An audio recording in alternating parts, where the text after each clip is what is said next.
Hi, my name is Manish Gupta, and in this video, I'm going to talk about this interesting paper called AppWorld. This AppWorld is basically a controllable world of apps and people for benchmarking interactive coding agents. This paper won the Best Resource Paper Award at ACL 2024. So let's discuss what is AppWorld. Okay.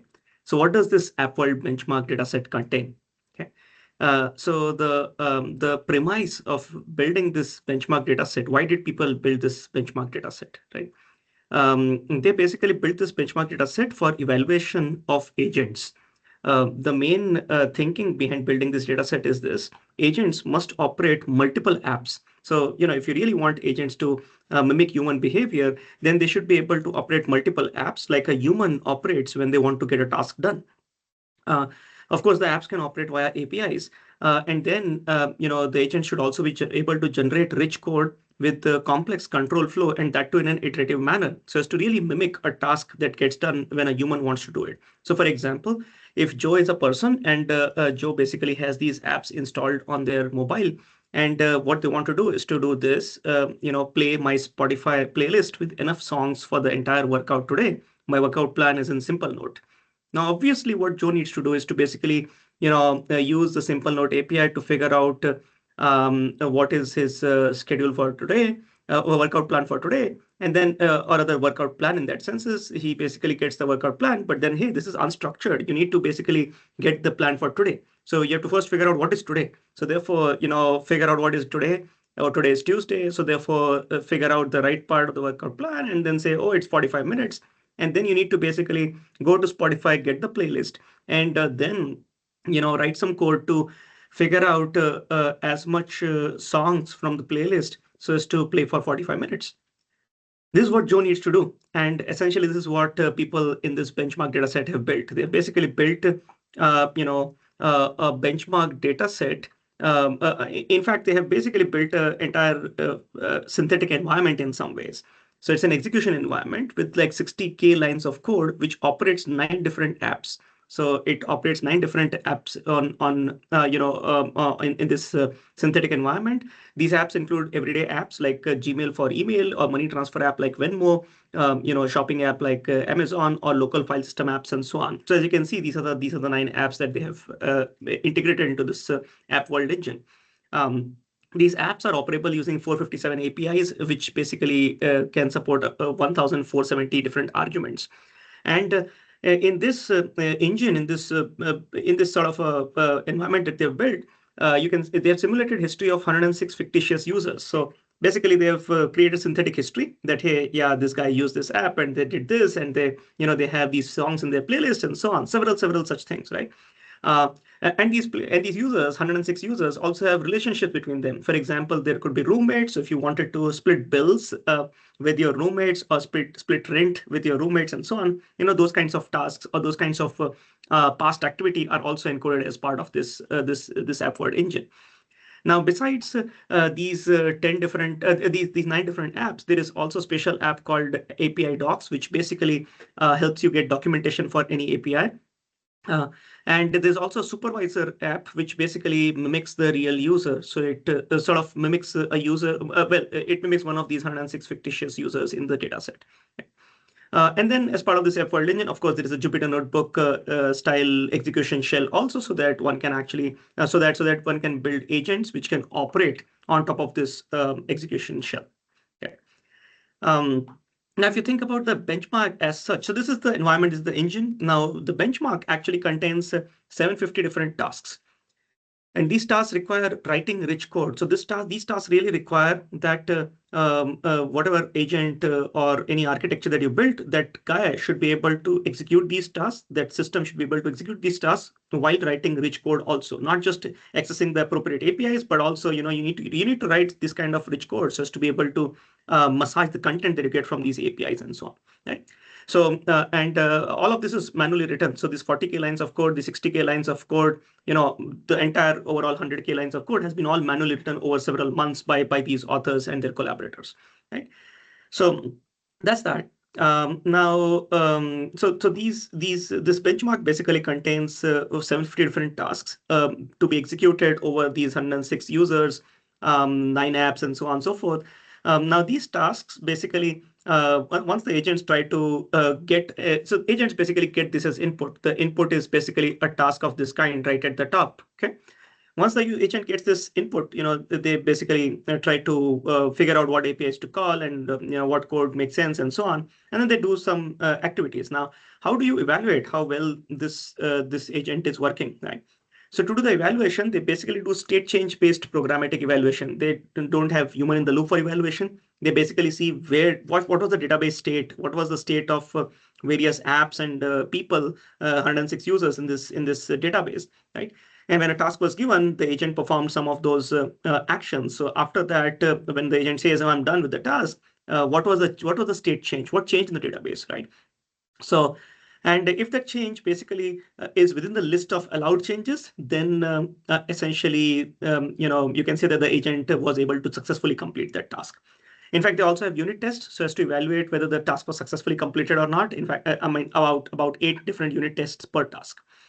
The fancy part also is that the state change based programmatic evaluation is first automated, and second, it also allows for different ways of completing the task. Now, for example, if a receipt has to be downloaded, well, it can be downloaded from the portal or it can be downloaded from email.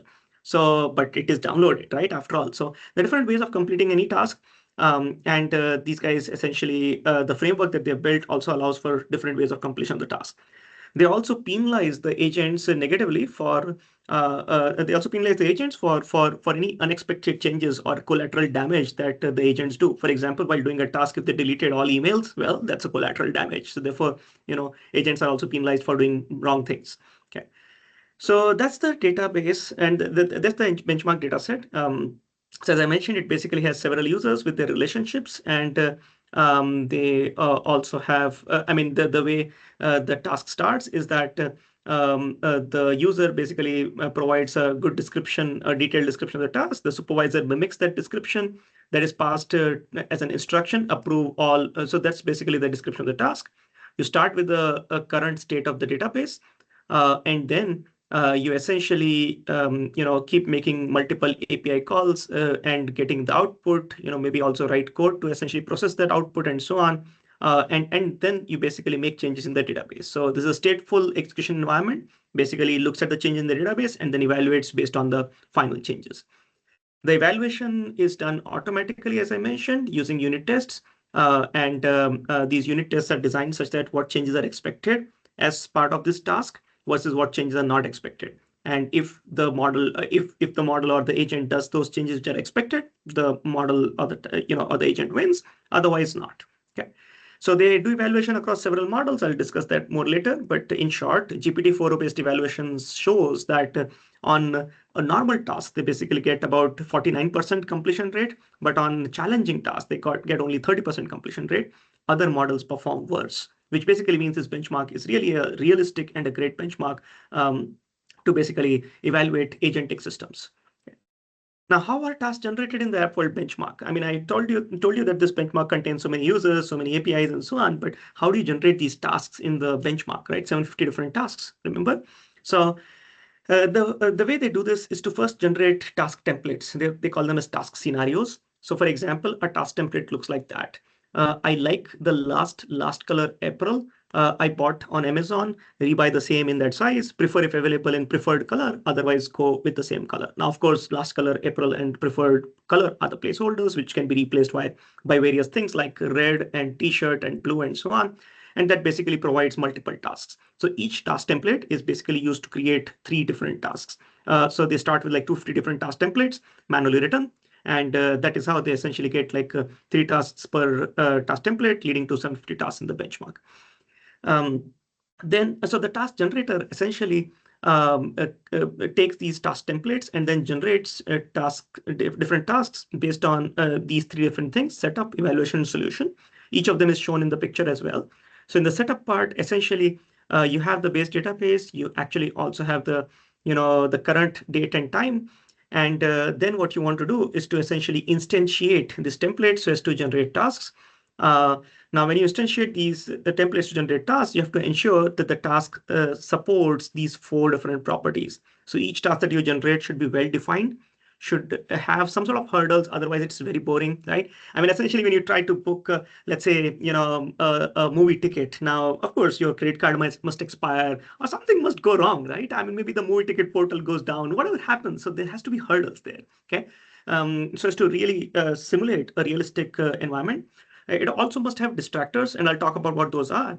And it also must form a contrast set with other tasks. Okay, so let me talk about these four things one by one. So, but the point is that, well, it has to have these four different components for a task to be generated by in the AppWorld benchmark. Yeah.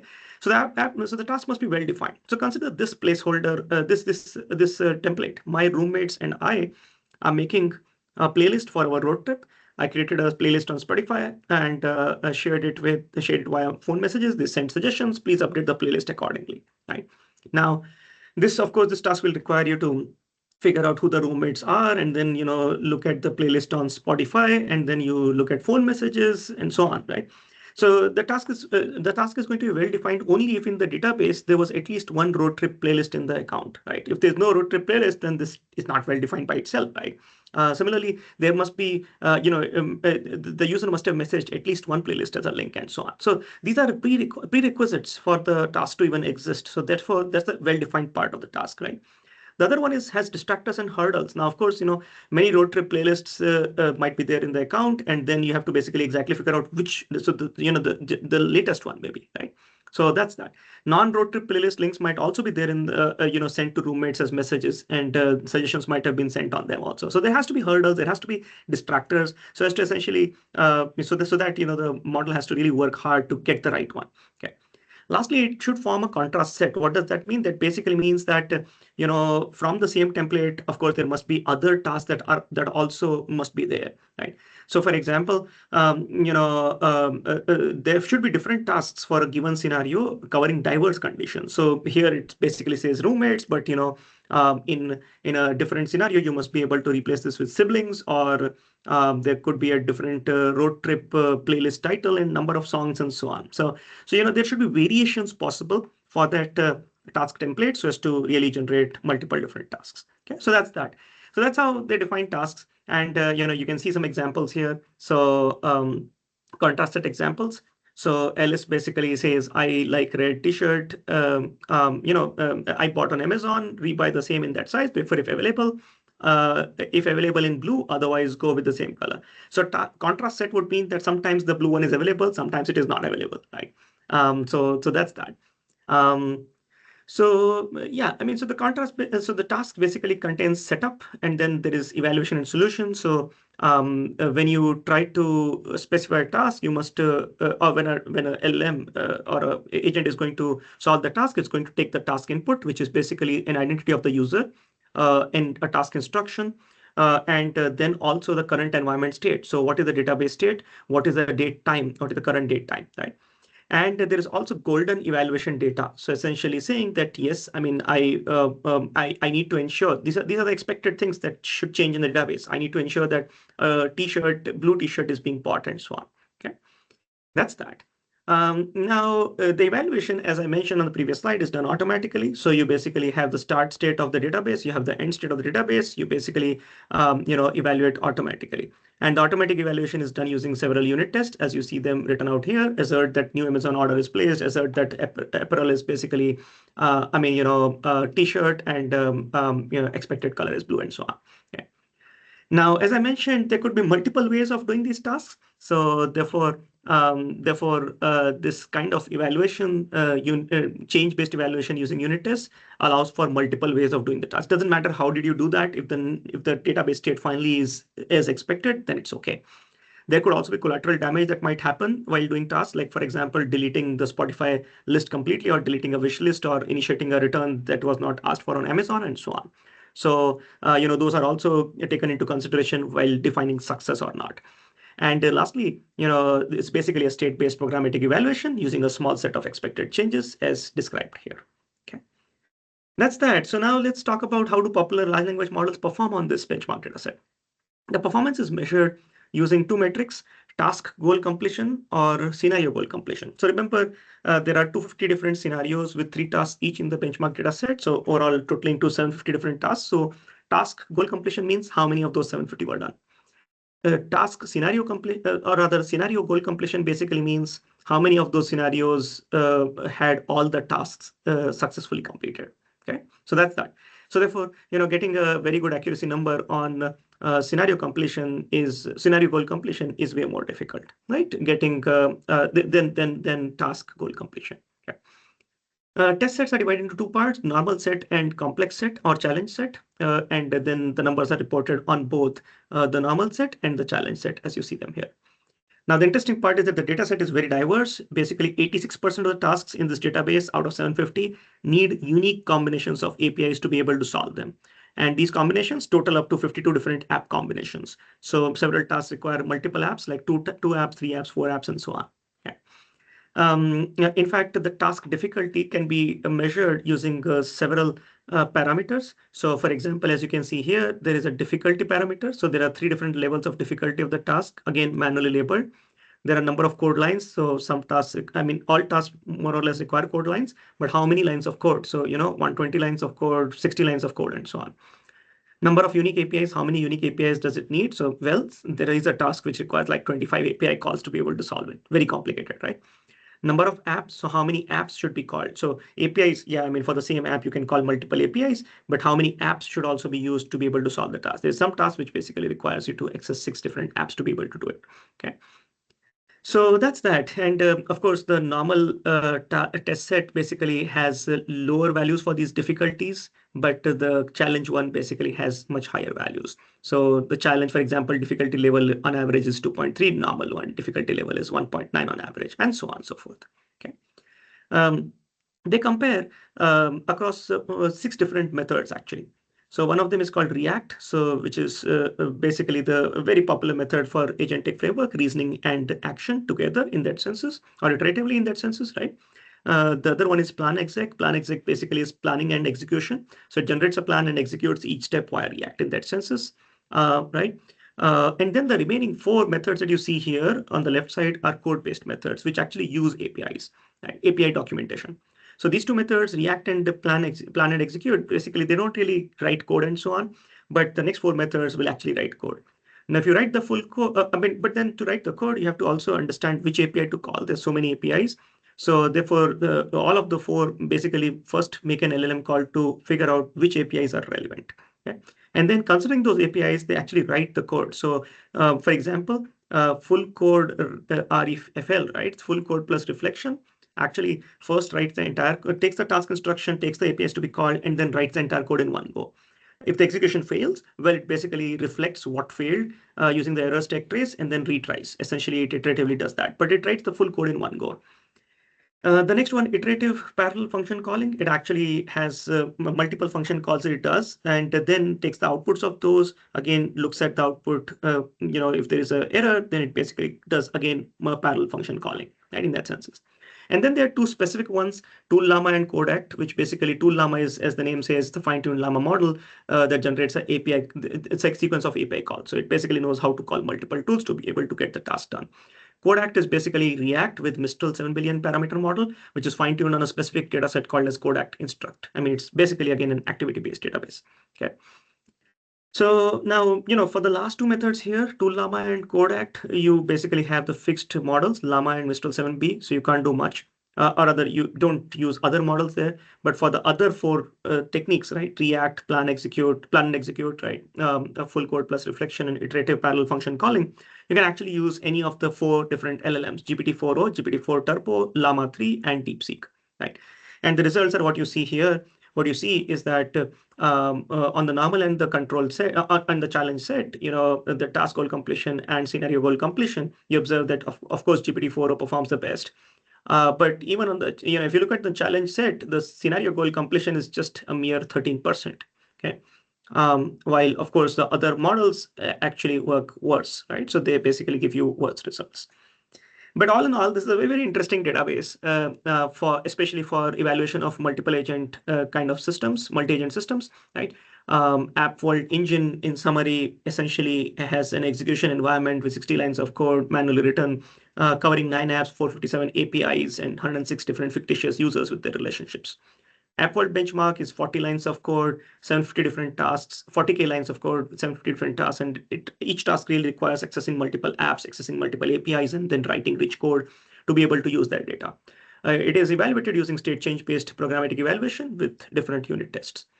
Lastly, GPT-4o basically gives about 49% on normal tasks and 30% success rate on challenge tasks, which basically means that there's a lot of room to cover interesting multi-agent systems to be built so as to actually show some nice results on this hard benchmark dataset. That's it for this video. Hope you liked the video. Thank you for watching. Connect with me on my LinkedIn or look at my search on my homepage. Thank you.